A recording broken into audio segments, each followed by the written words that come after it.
మాజీ మంత్రి Gummanuru Jayaram YCP party మారడం బాధాకరంగా ఉందని కర్నూలు మేయర్ బీవై రామయ్య తెలిపారు.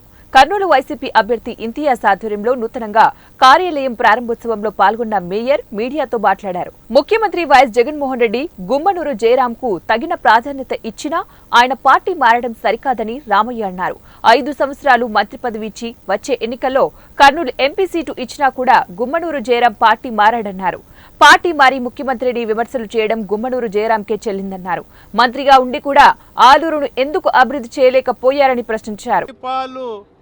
తాగి రొమ్మును గుద్దినటువంటి విధంగా ఇవాళ 5 సంవత్సరాలు మంత్రి పదవిగా అనుభవించి అక్కడ ఇవాళ ఆయన అనేది ఏంటంటే బీసీలకు ఏదో అంటే ఈయన 5 సంవత్సరాలుండి మళ్ళీ ఇంకా ఆయనకే ఇస్తే బీసీలకు న్యాయం జరిగినట్టు లేకపోతే న్యాయం జరగనట్టుగా ఇవాళ అక్కడ ఈయన తీసేసి ఇంకొక వాల్మీకి సోదరునికి అవకాశం ఇచ్చినది.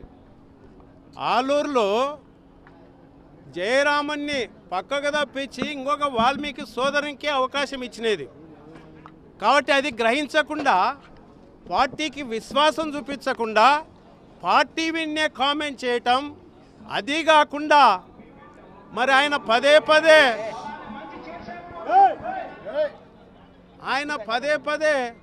ఆయన మాట్లాడుతూ, ఎందుకంటే జగన్మోహన్ రెడ్డి గారు ఒక విగ్రహము ఆయన దగ్గర సజ్జల రామకృష్ణారెడ్డి గారు కావచ్చు, ధనంజయ రెడ్డి గారు కావచ్చు, ఎవరేం చేసినా నీకైతే ఎవరు ఎన్ని చెప్పినా వాళ్ళు పార్టీ కొరకు రేయింబగులు ఎంత కష్టపడుతున్నారో నీకు తెలియంది కాదు. నీకు ఇచ్చిన రోజులు అంత బ్రహ్మాండంగా ఉంది. ఎప్పుడైతే టికెట్ ఇవ్వలేదన్నారో నువ్వు